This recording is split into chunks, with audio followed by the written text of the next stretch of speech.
오늘 말씀은 신약 로마서 1장 24, 25절입니다. 제가 말씀을 봉독해 드리도록 하겠습니다. 그러므로 하나님께서 그들을 마음의 정욕대로 더러움에 내버려 두사 그들의 몸을 서로 욕되게 하게 하셨으니 이는 그들이 하나님의 진리를 거짓 것으로 바꾸어 피조물을 조물주보다 더 경배하고 섬김이라. 주는 곧 영원히 찬송할 이시로다. 아멘. 우리는 원래 하나님을 경외하게 돼 있죠. 이렇게 창조가 됐을 때 하나님을 경외하도록, 하나님을 경배하도록 이렇게 우리를 창조하셨죠. 그런데 우리가 아담과 하와의 타락 이후로 인간은 그 창조주를 잊어버리고 떠났죠. 그때 어떤 일이 일어나냐면 잔 칼빈이 그런 얘기합니다. 아무리 인간이 타락을 했어도 인간 안에는 종교의 씨앗이 심겨져 있다. 이게 종교성이 있다는 거예요. 그 종교성이 있어서 신이 있다라는 걸 어렴풋이 압니다. 그래서 이제 찾는 거죠. 찾는데 하나님의 계시가 아니고서는 이 하나님을 제대로 알 수가 없죠. 그러니까 자기들만의 신을 이제 만들기를 시작하는 거예요. 그래서 어느 지역을 가고 어느 나라 어느 종족을 가도 다 종교가 있는 겁니다. 그게 왜 그러냐면 인간의 존재 자체가 아무리 타락을 해서 종교의 씨앗이 있기 때문에, 종교성이 있기 때문에 그 뭔가를 찾는다는 거죠. 그러다가 보니까 이제 정확하게 하나님을 경배하고 예배를 해야 되는데 이제 자기들만의 어떤 신을 투사해서 만든 게 이제 그게 우상이죠. 우리는 그걸 우상 숭배라고 부르죠. 그래서 조물주보다 피조물을 더 경배하는. 그래서 어떤 데는 뭐 사람이 됐든 뭐 오늘날은 이제 그 우상이 권력이 됐든 돈이 됐든 쾌락이 됐든 이제 이런 형체고, 예전으로 가면 그게 이제 동물이 될 수도 있죠. 토테미즘이라고 그러죠. 또 샤머니즘일 수도 있고 뭐 여러 가지 형태로 막 이제 무수하게 이제 일어났죠. 근데 그 뿌리로 들어가면 하나님을 찾고 있다는 거예요. 오늘날도 인간의 본질 자체는 변함이 없어요. 나타나는 형상은 여러 가지, 양상은 여러 가지지만 본질 자체는 변함이 없단 말이에요. 뭔가 이제 찾는 거죠. 사람 뭔가 찾는단 말이에요. 오늘은 이제 그런 측면에서 자연 종교의 어떤 실체, 자연주의 종교의 실체를 여러분들한테 한번 나눌 텐데요. 이 부분이 오늘날 서구라파에 굉장히 강력합니다.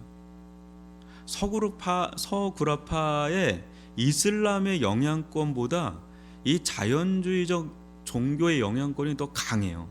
그래서 이 부분이 왜 그렇게 중요하냐면 오늘날 우리가 몸담고 있는 이 사회 자체가 여러분 서구라파의 영향을 받고 있는 거잖아요. 선진화된 사회일수록 자연주의 종교에 굉장히 강력한 영향권에 들어가 있어요. 그것이 어떻게 나타나냐면 영성이란 말로 나타나요. 오늘날 이제 영성이란 말이 그렇게 기독교적인 용어는 아닙니다. 왜냐하면 기독교에서는 오히려 경건이란 말을 더 많이 쓰죠. 거룩, 경건. 그런데 그냥 보편화돼서 그냥 알아듣기 쉽게 해서 이제 기독교 영성이라고 하는 영성을 쓰는데, 영성이란 단어는 우리만 쓰는 게 아니에요. 보통 많이 써요. 그냥 불교계도 쓰고 일반 그냥 뭐 명상하는 사람들도 많이 쓴단 말이에요. 그래서 정확하게 이게 아주 어감 자체가 좋은 건 아닌데 워낙 우리 가운데도 보편화되어 있는 언어기 때문에 이제 쓰는 겁니다. 복음이란 단어도 원래 이제 기독교 밖에서 쓰던 걸 이제 차용한 거고, 그렇기 때문에 이제 영성인 것도 이제 우리가 이제 좀 쓰는 거죠. 우리가 창조된 언어가 아니에요. 기독교 내에서. 그렇지만 이제 이 영성을 굉장히 추구해요. 그러니까 유혹에 있는 사람들도 굉장히 영성을 추구합니다. 그러니까 오늘날 사람들이 미러클 모닝이라고 그러죠. 그 사람들이 가장 종교가 없어요. 무종교인데도 굉장히 영성을 나름대로 추구합니다. 그래서 자기계발서를 보면 영성 추구라는 말을 종종 씁니다. 종교가 없어요. 무종교인데도 그 영성이라는 단어를 굉장히 자주 씁니다. 일반 사람들도 쓴단 말이죠. 그게 이제 그 자연주의 종교의 영향이 있어요.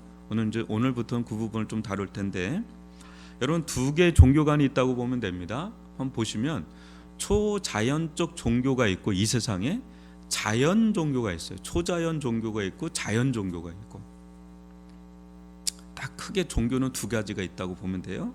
그럼 그 다음에 한번 보시면 그럼 초자연 종교와 자연 종교의 차이가 뭐냐? 초자연 종교는 유일신 종교예요. 유일신. 그러니까 신은 유일하다. 유일한 하나의 신이 존재한다. 그래서 이게 초자연 종교예요. 그리고 이 신은 자연 세계를 초월해 있다. 자연 세계를 초월해 있고 유일한 하나의 신이다. 이거를 믿는 종교가 초자연 종교입니다. 이 세상에는 기독교가 있고 유대교가 있고 이슬람교가 있어요. 근데 여러분들도 알다시피 유대교 안에서 그 뿌리가 유대교 안에서 뭐가 나오냐면 이슬람교가 나오고 그다음 기독교가 나오죠.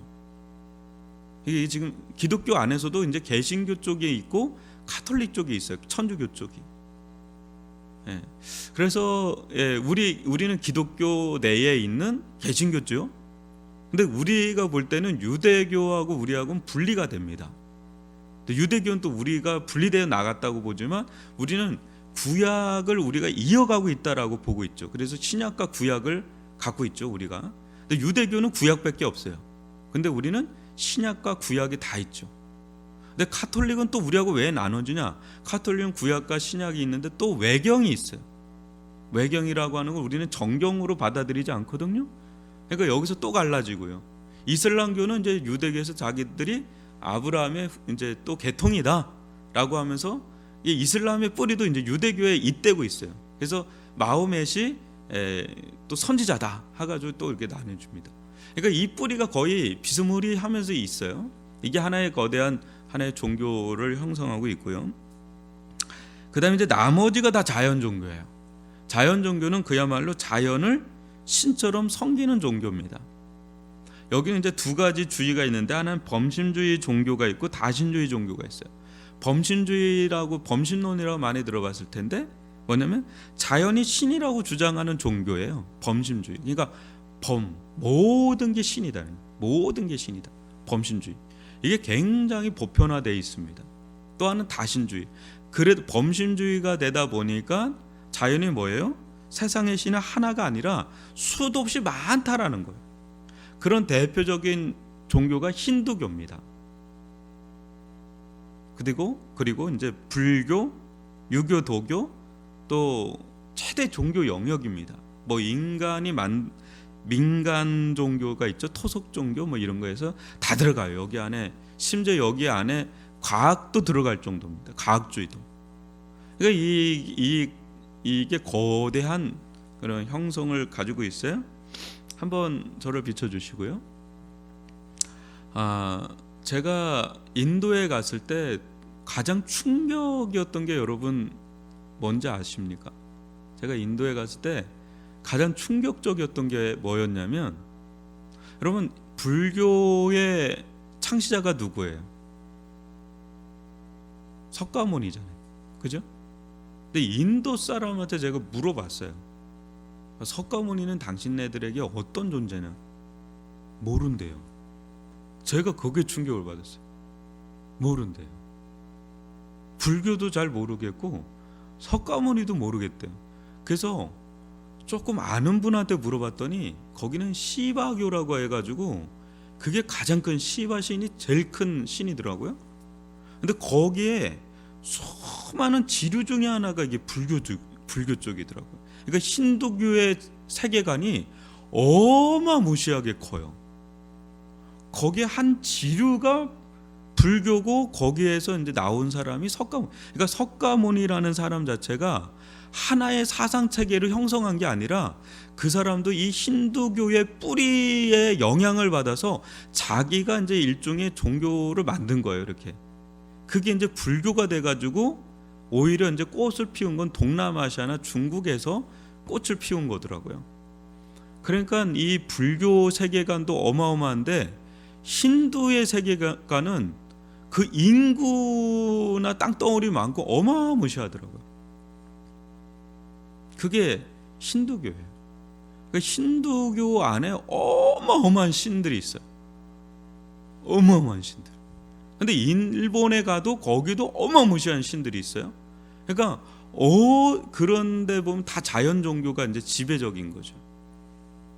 그래서 자연 종교와 초자연 종교의 차이를 다시 한번 이야기하면, 한번 보여주시면, 초자연 종교는 아까 말한 것처럼 유일신 종교예요. 그래서 자연을 초라는 독립적인 창조신이 있어요. 그렇죠? 유대교도 야훼라고 그러죠. 우리도 이제 여호와 하나님 같이 부르고 있어요. 마호멧도 비스무리합니다. 이슬람도 알라신이라고 이제 거기는 또 하죠. 그리고 이제 자연 종교로 가면 이제 자연이 신입니다. 그래서 모든 존재는 자연의 일부다 그래요. 근데 이제 오늘부터 이 부분, 이 자연 종교 부분을 좀 다루려고 하는데, 자연 종교 그 다음에 보여주시면, 자연 종교는요 모든 존재를 지배하는 자연 법칙이 있다는 것을 믿습니다. 자연 종교는 어떤 자연 법칙이 있다는 걸 믿습니다. 한번 들어보십시오. 신이든 영적 존재든 인간이든 다 자연의 일부라는 점은 중요한 한 가지 사실을 시사하고 있습니다. 그것은 바로 존재의 형태의 차이와 관계없이 모든 존재를 다 동일하게 지배하는 자연 법칙이 있다는 사실입니다. 그러니까 여러분 한번 보시면, 저를 보여주세요. 자연 종교 안에는 일종의 자연 법칙이 있다는 것이 기본 전제예요. 자연 법칙이 있다는. 그러니까 이들만의 그래서 어떤 경전이 있겠죠. 어떤 가르침이 그래서 나오고 있는 거예요.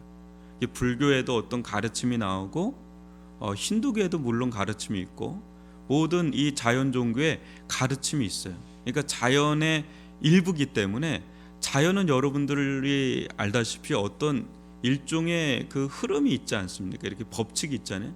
그러니까 그것을 과학적으로 들어가는 사람이 있고 종교적으로 들어가는 사람이 있어요. 그러니까 과학도 일종의 신념이죠. 일종의 과학의 어떤 법칙이 있으니까 그건 마땅히 맞다라고, 그게 믿는 거죠. 또 다 발견되지 않았죠. 다 그게 증명되지 않아도 과학주의로 해서 그 사람들은 그걸 믿죠. 대부분 그냥 그대로 이루어지니까. 근데 종교로 들어가는 사람도 일종의 자연 속에서 어떤 법칙을 발견해서 그것을 이렇게 믿죠. 그런 대표적인 게 힌두교입니다. 힌두교의 영향이 서구라파에 어마어마한 영향을 미치고 있어요. 이게 오늘날 우리들이 말하는 영성은 대부분 힌두교의 영성이라고 보면 될 정도로 미국을 중심으로 해서 유럽과 그쪽으로 어마어마하게 영향을 미쳐. 불교도 그 한 지류기 때문에 불교적 영향, 티베트 불교 영향 뭐 해서 힌두교적인 그런 문화가 강력하게 들어가요. 내일 좀 살펴볼 텐데 그게 뉴 에이지 무브먼트라고 하는 겁니다. 그런데 이 스와미 비베카난다라고 하는 사람이 있어요. 한번 보여주시면, 이 사람이 19세기의 힌두교의 부흥을 일으켰던 그런 사람입니다. 우리는 이 사람을 직접적으로 모르지만 이 사람이 요가라는 것을 완전 유행시킨 사람이라고 보면 딱 알아요. 딱 그냥 아는 거예요. 그러니까 요가라는 게 여러분들 우리나라에도 막 들어와 있잖아요, 그죠? 막 뭐 요새는 이제 필라테스, 요가, 명상 뭐 해가지고 많이 이렇게 뭐 이렇게 몸을 이렇게 막 하는 걸로 많이 들어와 있잖아요. 근데 이 사람이 이제 요가에 거의 대중화를 한 그런 어마무시한 사람입니다. 1800년대 사람인데, 이 사람의 영향으로 이렇게 미국이나 이제 서구라파의 굉장히 강력한 힌두니즘 같은 그런 영상, 명상, 요가 이런 것들이 강력하게 이제 들어가는 거죠. 그래서 이 사람이 이제 이런 이야기를 합니다. 그 다음 장면 보여주시면, 이 세상에 초자연적이라는 것은 없다 그래요. 그러니까 초자연적인 게 없다는 게 자연주의라는 거죠, 그죠? 영적 현상들도 다른 물리적 현상들과 마찬가지로 다 정해진 법칙 아래 존재한다. 그러니까 법칙을 강조하죠. 정말로 대단해 보이는 일들도 사실은 다 사람의 마음속에 있는 것이다 하면서 어디에 집중해요? 사람의 마음을 집중합니다. 그 다음 보여주시면 우리 각자의 마음은 그 마음이 어디에 위치하든 관계없이 항상 전 세계와 실제적으로 교감하고 있다라고 하면서 자연종교의 가장 큰 특징은 모든 게 하나다라는 것을 주장을 합니다. 그래서 우리의 마음을 굉장히 강조하고 이것이 온 세상과 교감할 수 있다고 하면서 범신론으로 들어가는 거죠. 이러면서 이제 나라는 존재도 굉장히 위대한 존재로 자신을 각성시켜라라는 게 이제 주 메시지가 되니까 이제 명상과 요가 이런 걸 통해서 우리를 굉장히 자아를 굉장히 강화시키는 자아 강화 운동으로 들어가는 거예요. 이것이 전에 살펴봤던 긍정의 법, 긍정의 힘, 뭐 그런 쪽으로 다 연결이 또 되는 겁니다. 그래서 한번 그 다음 장면 한번 들어보세요. 따라서 자연주의 종교를 대표하는 힌두교에서 가장 중시하는 요가란 다름 아닌 내 속에 있는 신성을 찾아내어 신으로서의 나를 완성하기 위한 수행인 것입니다. 이에 반해 나의 완성이란 개념 자체는 초자연주의 종교에서는 가능할 수 없습니다. 왜냐하면 완성된 존재, 완전한 존재는 이 불완전한 자연세계에 넘어 존재하시는 신밖에 없기 때문입니다. 해서 초자연 종교를 믿는 자들과 자연 종교를 믿는 자들이 이렇게 갈리는 거죠. 그래서 여러분들 뭐 요가라든지 뭐 이런 쪽으로 넘어가면 우리는 그거를 막 수행한다, 또 명상을 한다라고 해서 하진 않아요. 오늘 그런 사람도 덜어 있겠지만 대부분 그냥 이걸 몸을 이렇게 좀 다듬는 쪽에서만 아마 요가로 접근해. 근데 요가 뿌리를 알아야 되는 거예요. 뭐든지 이 세상은 그냥 있는 게 아니라 뭔가 뿌리가 있어요. 저의가 있고 뭔가 있어요. 그러니까 그 뿌리를 이제 알아야 그거의 영향을 우리가 좀 분별을 해나갈 수가 있어요. 덮어놓고 그냥 요새 그게 유행이라고 하면서 그냥 들어가면 자기도 모르게 거기에 영향을 좀 받는 거예요. 요가의 뿌리는 이게 수행법이에요. 근데 신과 접속하는 건데 그게 어떤 신은 나 안에 있는 나를 찾는 거예요. 계속해서. 네, 초월적인 신이 아니에요. 내 안에 있는 자아 강화 운동이기 때문에 하나님과 굉장히 배치되는 거예요. 기독교하고는 초자연적인 신과 굉장히 배치되는 거예요. 그러니까 어떤 것과 접선하고 있는지를 모르는 거죠. 그러니까 그런 부분들을 좀 알고 들어갈 필요가 있는 거죠. 그래서 이 자연 종교의 뿌리 자체가 결국 우리의 마음으로 들어가기 때문에 이것이 또 범신론 쪽으로 모든 것과 이렇게 좀 맞닿고 있기 때문에 이제 이런 부분에서 우리는 자연의 일부면서 또 자연에서 우리는 또 신과 같은 존재로도 또 드러나기 때문에 이 기독교의 어떤 그 신개념하고는 굉장히 다른 그런 형색이 있다는 거예요. 그래서 자연주의 종교가 믿는 자연 법칙의 핵심이 있는데 마음 먹을 대로 된다라는 게 가장 중요한 포인트입니다. 마음 먹은 대로. 네 가지 정도가 이렇게 있는데요.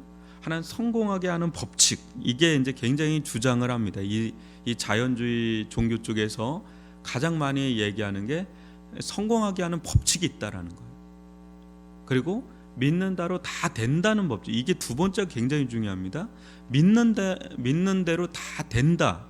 네가 믿는 대로 되는 거야. 네가 말하는 대로 되는 거야. 네가 믿는 대로 된다는 거야. 어디서 많이 들어본 거죠. 우리가 어디서 많이 들어본 겁니다. 근데 이것이 세상에서 많이 통용되는 거거든요. 긍정의 법칙, 성공의 법칙. 근데 이런 데서 많이 나오는 건데 이게 기독교 안에도 스며들고 있는 느낌을 여러분들 되는 거예요. 믿는 대로 다 됩니다. 믿으십시오. 이게 말씀을 교묘하게 기독교의 하나님의 말씀을 교묘하게 해서 믿는 대로 다 된다라고 가르쳐요. 말한 대로 된다라고 자꾸 가르치는 겁니다. 그게 성공하는 법칙, 믿는 대로 다 된다는 법칙, 또 마음 또는 생각이 현실을 창조한다는 법칙. 이게 기독교에도 굉장히 영향을 미치는 이야기들이에요. 근데 이미 이거는 기독교의 이야기가 아니라 이미 자연주의 종교에서 행하고 있는 메시지들입니다. 마음 먹은 대로 다 된다, 믿는 대로 다 된다, 이게 우리의 메시지가 아니라는 걸 알아야 돼요. 이게 자연 종교 안에서 있던 것이 세상에 굉장히 영향을 미치고 있고, 특히 서구라파 미국과 유럽 쪽에 굉장히 영향을 미치고 있고, 그것이 우리나라 가운데도 들어오면서 기독교에 영향을 또 주면서 기독교에도 이런 쪽으로 이제 흘러가는 거죠. 왜? 세상 사람들 그거에 지금 굉장히 노출돼 있기 때문에 그렇게 기독교로 사람들을 전도할 수 있다라고 보는 거예요. 그래서 이 복음이 거기서 희석이 되고 변질이 되고, 그러니까 교회와 세상이 별반 다를 거 없는 성공의 법칙, 믿는 대로 되는 법칙, 말대로 되는 법칙, 상상이 현실이 되는 법칙, 뭐 이렇게 되는 이런 걸로 이제 이렇게 되는 거예요. 근데 그게 굉장히 우리의 마음을 되게 인크레지를 시켜요. 왜? 마음의 중심을 둔다 그랬잖아요. 계시의 말씀의 중심을 두는 게 아니라 우리 마음의 욕망에 굉장히 건드리고 있는 거예요. 그게 되게 매력적인 거예요. 그래서 그게 복음처럼 들리는 거죠. 그래서 이 부분은 우리가 분별을 하지 않으면 이렇게 그쪽 문화권이 너무 강력하게 들어와 있기 때문에요. 내일도 한번 이런 부분들을 좀 살펴보도록 하겠습니다. 그래서 우리가 우리의 기독교를 알려면 이 반대되는 거대한 하나의 종교관이 있는데, 이 자연주의 종교관, 이 부분을 좀 알아야 우리의 기독교의 복음의 선명성을 더 알 수 있다는 측면에서 좀 이 얘기를 나눈 겁니다. 오늘날 사람들은 무신론주의자들이 굉장히 많습니다. 무신론주의자들이 많지만 종교성마저 무시할 수는 없는 거예요. 그래서 그게 또 다르게 영성이라고 하는 이름을 쓰고 있는데, 이 영성의 어떤 뿌리가, 그런 그네들 가운데 뭔가 뿌리를 가지고 있을 거 아니겠어요? 모든 거에 다 뿌리가 있단 말이에요. 갑자기 자기가 창조해내는 사람은 없어요. 뭔가 이렇게 뿌리가 다 있어요. 그 뿌리를 강력하게 지지를 해주는 게 뭐냐면 거의 힌두니즘이라고 할 수 있는 어마어마한 자연주의 종교관이 선진 사회에 엄청나게 영향을 끼쳤기 때문에 오늘날 사람들은 뭐 하나님이라는 기독교의 하나님을 믿지는 않지만 일종의 영성을 추구하고 있고, 그 영성의 기반이 될 수 있는 토대를 계속해서 이 힌두니즘 쪽에서 또 불교 쪽에서 자연주의 종교 쪽에서 강력하게 지지를 해주고 기반 세력이 되고 있다는 것을 안다면 우리가 이 세상의 흐름을 조금 더 다른 측면에서 바라볼 수 있겠고요. 내일 뉴에이지 무브먼트에 대해서 많이 들어봤을 거예요. 뉴에이지 음악이라든지 뭐 이런 쪽에 많이 들어봤을 텐데, 그 부분에 대해서 좀 살펴보면서 자연주의 종교가 어떻게 이 세상에 거대한 영향을 지금 미치고 있는지 그것을 한번 분별해 가는 그런 시간을 갖도록 하겠습니다. 오늘 들은 말씀 가지고 우리들 안에 종교성이 있어요, 그죠? 근데 하나님은 우리들 가운데 이제 계시의 빛을 통해서 네가 찾는 그 신은 그 신이 진짜 신이 아니다. 그 신이 진짜 신이 아니다. 그 신이 진짜 신이 아니다. 오직 하나님을 알려면 계시의 빛, 우리는 그 특별 계시라고 그러죠. 그 하나님의 계시의 빛을 통해서 하나님을 깨달아 안다고, 바로 알 수 있다고 그러죠. 오늘날 내가 믿는 예수, 내가 믿는 하나님도 내가 만든 예수, 내가 만든 신이 되면 안 돼요. 정확하게 성경에 기반된 하나님, 성경에서 말씀하고 있는 예수, 그분을 보게 하여 주시고, 그분을 알게 하여 주시고, 그분을 믿게 하여 주시고, 그분을 따르게 하여 달라고 기도하면서 나아가는 저와 여러분이 되기를 원합니다.